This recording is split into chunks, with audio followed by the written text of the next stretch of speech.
I, 28F, have been living on my own for the past 5 years, working hard to build a stable life for myself. My childhood wasn't easy, and I've had to overcome a lot to get where I am today. I grew up in a blended family that never really felt like a family to me. My parents divorced when I was 7. Dad moved to another state for work, and I only saw him during summers and holidays. Mom struggled as a single parent for a few years, working 2 jobs to keep us afloat. When I was 10, she met Marcus, 52M, at a community fundraiser. They hit it off immediately, and within a year, they were married. Marcus already had 2 kids from his previous marriage, Ethan, 30M, and Lily, 26F. Their mom had passed away when they were young, so they lived with Marcus full-time. I was excited at first, thinking I'd have a new dad and siblings. But things didn't turn out as I'd hoped. From the beginning, it was clear that Ethan was the golden child in Marcus's eyes. He was a star athlete in high school, always bringing home trophies and making Marcus beam with pride. Lily and I got along well, but she was quieter and often faded into the background. My mom tried to balance things out, but she often ended up siding with Marcus to keep the peace. I remember one Christmas when I was 14. I had asked for a laptop for school, while Ethan wanted the latest gaming console. Come Christmas morning, Ethan got his console, and I got a refurbished desktop computer that could barely run the software I needed for my classes. When I expressed my disappointment, Mom just said, "We'll upgrade it soon, honey," but that never happened. As we grew older, the preferential treatment became more apparent. Ethan got driving lessons and a car for his 16th birthday. When my 16th came around, I was told I could use Mom's old car if I needed it. For prom, Ethan got a designer tux and limo rental. I had to buy a second-hand dress and carpool with friends. The disparity was most evident when it came to college. Ethan got a full ride from our parents, including tuition, accommodation, and a generous monthly allowance. When it was my turn to go to college, I was told that the college fund had been depleted. I had to take out student loans and work part-time jobs to make ends meet. Despite the unfair treatment, I worked hard and graduated with honors. My first job out of college was as a junior copywriter at a small marketing firm. The pay wasn't great, but it was a foot in the door. I lived in a tiny studio apartment and ate ramen more often than I'd like to admit, but I was determined to make it on my own. Over the next few years, I slowly climbed up in my career. I switched companies twice, each time for a better position and pay. I now work as a senior content strategist at a reputable digital marketing agency. I have a decent 1-bedroom apartment in a nice part of town and a job that I genuinely enjoy. I've also managed to pay off most of my student loans, which feels like a huge achievement. Throughout this time, my relationship with my family remained strained. I'd visit for major holidays, but I always felt like an outsider. Ethan continued to be the center of attention, even though his achievements after college were mediocre at best. He jumped from job to job, never seeming to find his footing, but our parents always praised him for exploring his options. Last week, I got a call from my mom. She sounded stressed and asked if I could meet her for coffee. When we met at our local cafe, she looked tired and worried. After some small talk, she dropped a bombshell on me. Apparently, Ethan had lost his job 6 months ago, and hadn't been able to find a new one. He'd been living off his savings and some help from our parents, but now he was completely broke.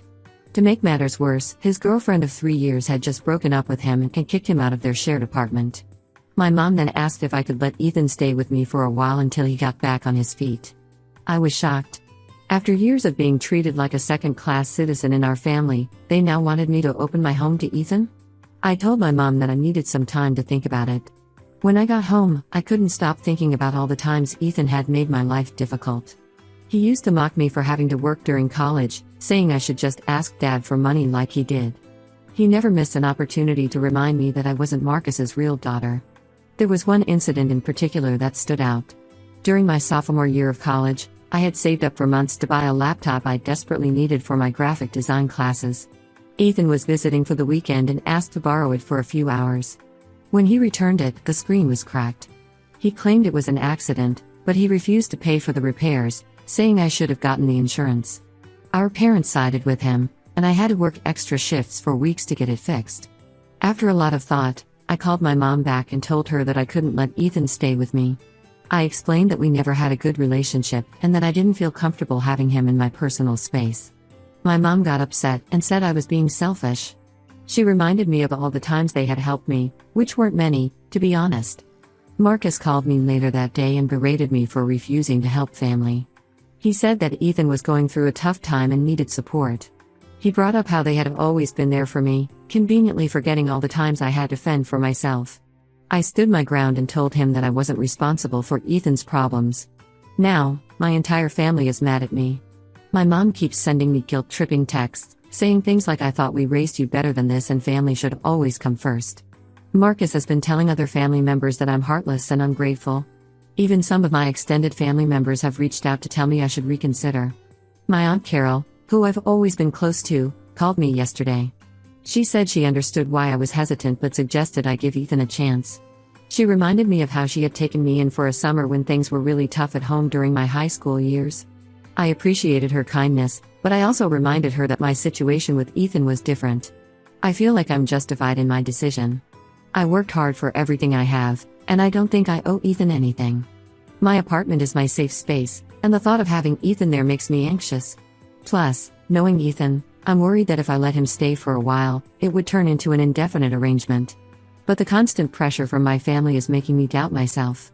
Am I being too harsh? Should I give Ethan a chance despite our past? Am I the asshole for refusing to let my stepbrother move in with me? Update 1. It's been about 3 weeks since my last post, and a lot has happened.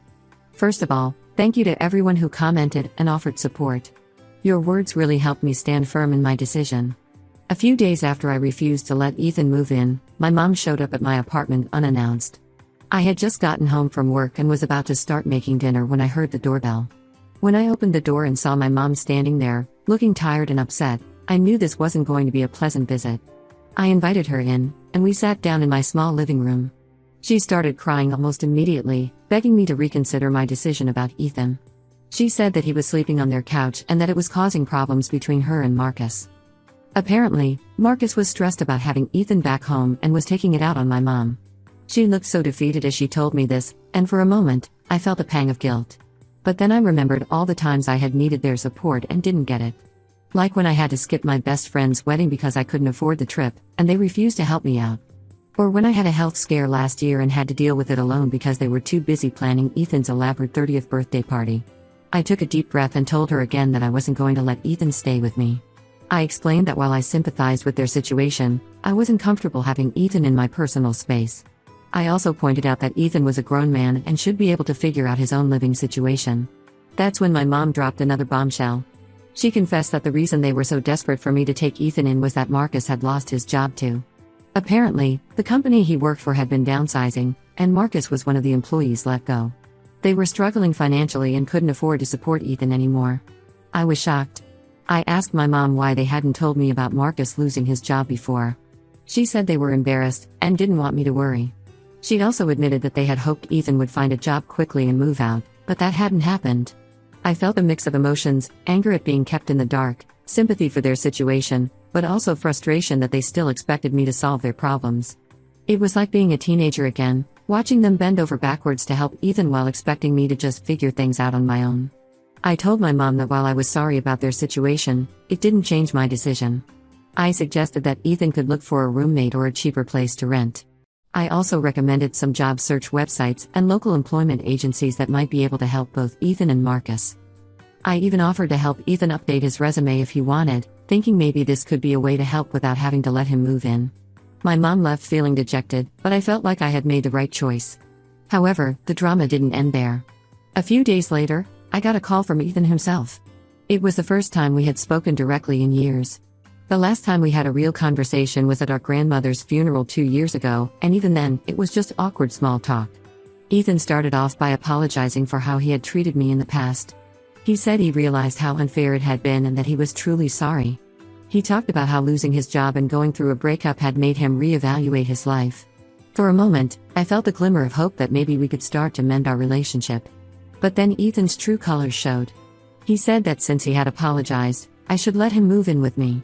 He even had the audacity to say that I owed him for all the times he had protected me in high school, which never happened, by the way. When I refused again, he got angry and started yelling at me over the phone. He called me selfish and ungrateful, saying that I had always been jealous of him and that I was enjoying seeing him struggle. I hung up on him mid-rant. It was clear that his apology wasn't sincere and that he was just trying to manipulate me. This incident only reinforced my decision to keep my distance from him. The family pressure has intensified since then. My Aunt Carol, who had initially been understanding, called me again to say that I should be more compassionate because family is family. My younger cousin messaged me on Facebook, saying I was being mean to Ethan and that I should remember all the good times we had growing up, which were few and far between, to be honest. Even my dad, who usually stays out of family drama, called me. He said that while he understood my position, he thought I should consider helping Ethan out, if not by letting him move in, then maybe by lending him some money. I was hurt that even my dad, who knew how I had struggled, was asking me to help Ethan. It seems like the whole family has taken sides, and most of them are not on mine. I've been getting passive-aggressive comments on my social media posts, and family members have been coincidentally running into me around town to talk about the situation. Despite all this, I'm staying firm in my decision. I've decided to take a break from social media and have limited contact with my family for now. It's not easy, but I know it's necessary for my mental health. I'm focusing on my work and my own life. I've started volunteering at a local animal shelter on weekends, which has been a great way to de-stress and meet new people outside of my family drama. I'm also considering adopting a cat, something I've always wanted to do but couldn't because Ethan is allergic and it might have prevented him from visiting, not that he ever did it anyway. I'll update again if anything significant happens. Thanks again for all your support. It means a lot to know that there are people out there who understand and support my decision. Update 2. It's been about 2 months since my last update, and things have taken an unexpected turn. About 3 weeks ago, I ran into my stepsister, Lily, 26F, at a coffee shop. Lily is Marcus's daughter from his first marriage, but unlike Ethan, she and I always got along well. We weren't super close growing up, but we understood each other. She was often overlooked in favor of Ethan, much like me. Lily moved to another state for work a few years ago, so we hadn't seen each other in a while. When I saw her at the coffee shop, it was a pleasant surprise. We decided to catch up over coffee, and that's when I learned some shocking information. Lily told me that Ethan had been lying about his job situation. He hadn't lost his job 6 months ago as he claimed. In reality, he had quit his job almost a year ago because he thought he could make it big as a day trader. Apparently, he had attended some get-rich-quick seminar and was convinced he could make millions by trading stocks. Ethan had blown through his savings trying to get rich quick in the stock market. When he ran out of money, he started borrowing from our parents, telling them he was just going through a rough patch while job hunting. Lily found out because Ethan had tried to borrow money from her too, but she refused. I was furious when I heard this. All this time, my family had been pressuring me to help Ethan, and it turns out he had created this situation himself through his own poor decisions. I felt betrayed and manipulated. Lily also shared that she had tried to talk to our parents about Ethan's behavior, but they wouldn't listen. They kept making excuses for him, saying he was just going through a phase and would figure things out eventually. I decided to confront my parents with this information. I called them and asked if we could meet. When we did, I told them everything Lily had told me. To my surprise, they already knew most of it. They admitted that they had found out about Ethan's day trading fiasco a few weeks after I refused to let him stay with me. I asked them why they hadn't told me the truth. My mom broke down crying, saying they were ashamed. She said they had hoped Ethan would turn things around and they wouldn't have to tell anyone about his mistakes. Marcus, on the other hand, tried to defend Ethan, saying he was just trying to better himself and that his intentions were good. This led to a heated argument between us. I told them how hurt I was that they had lied to me and tried to manipulate me into taking care of Ethan. I pointed out how unfair it was that they always expected me to be the responsible one while enabling Ethan's bad behavior. I brought up all the times they had let me struggle on my own while bailing Ethan out of his problems. I reminded them of how I had to work multiple jobs to pay for college while Ethan got a free ride. I talked about how I had to figure out how to afford my first apartment on my own while they helped Ethan with his rent whenever he was short. The conversation ended with me telling them that I needed some time away from the family to process everything. I've decided to go low contact with them for now. It's not easy, especially with my mom constantly trying to reach out, but I know it's necessary for my mental health. As for Ethan, I heard through Lily that he's finally gotten a job at a local supermarket. It's not much, but at least he's working. He's still living with our parents, but apparently, they've given him an ultimatum to find his own place within the next 3 months. Part of me hopes this will be the wake-up call he needs, but another part of me is skeptical that anything will really change. This whole situation has been a wake-up call for me about the dynamics in our family. I'm starting to realize that I need to set stronger boundaries. I'm considering seeing a counselor to help me navigate these family issues and to work on building a healthier relationship with myself. I'm grateful for Lily for being honest with me. We've been talking more regularly now, and it's nice to have at least one family member I can trust. We're planning to meet up for dinner next week to catch up properly. I'll update again if there are any more developments. Thank you all for your continued support. Update 3. It's been about 6 months since my last update, and I wanted to share some final thoughts on this situation. After going low contact with my family, I focused on my own personal growth. I started seeing a counselor, as I mentioned in my last update, and it's been incredibly helpful. We've been working on setting healthy boundaries and dealing with the lingering effects of my childhood experiences. It's been a challenging process, but I'm starting to feel more confident in my decisions and less guilty about prioritizing my own well-being. About 2 months ago, my mom reached out to me. She left a voicemail asking if we could meet and talk. I was hesitant at first, but after discussing it with my counselor, I decided to give it a chance. We met at a neutral location, a park near my apartment. To my surprise, my mom came alone, without Marcus. She apologized for how they had handled the situation with Ethan and for not being more supportive of me over the years. We had a long, honest conversation about our family dynamics. It was difficult, but also cathartic. She admitted that they had always expected more from me because I seemed more capable, which wasn't fair. She also acknowledged that they had enabled Ethan's behavior for far too long. While we're not completely okay, we're slowly rebuilding our relationship. We've started having weekly phone calls, and she's making an effort to ask about my life and interests without bringing up Ethan or family drama. It's a small step, but it feels like progress. Marcus, on the other hand, has remained distant. He's still upset that I didn't help Ethan, but I've come to terms with the fact that I may never have a good relationship with him. My mom told me that he and Ethan had a big argument recently, which led to some tension in their household. I'm trying not to get involved in that situation. Speaking of Ethan, he's finally moved out of our parents' house. He's sharing an apartment with a co-worker from the supermarket and seems to be slowly getting his life together. My mom mentioned that he's enrolled in some online classes to improve his job prospects. We're still not on speaking terms, and honestly, I'm okay with that. Maybe someday we'll be able to have a civil relationship, but for now, I'm comfortable keeping my distance. Lily and I have grown much closer over these past few months. She's been a great support system, and we're planning a sister's trip next summer. We've been sharing our experiences growing up in our blended family, and it's been healing to know that I wasn't alone in feeling overlooked. As for me, I'm doing well. I've gotten a promotion at work to team lead, which comes with more responsibilities but also a nice pay raise.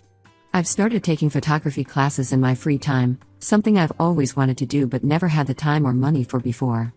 I adopted that cat I mentioned in my last update, a sweet tabby named Milo who's become my constant companion. I'm learning to prioritize my own well-being and happiness. I've started saying no more often to things I don't want to do, and I'm surrounding myself with positive people who support and encourage me.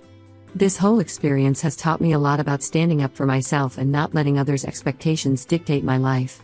It wasn't easy, but I'm proud of myself for holding my ground. I've realized that sometimes, the healthiest thing you can do for yourself is to create some distance from toxic family dynamics. I'm not sure what the future holds for my relationship with my family.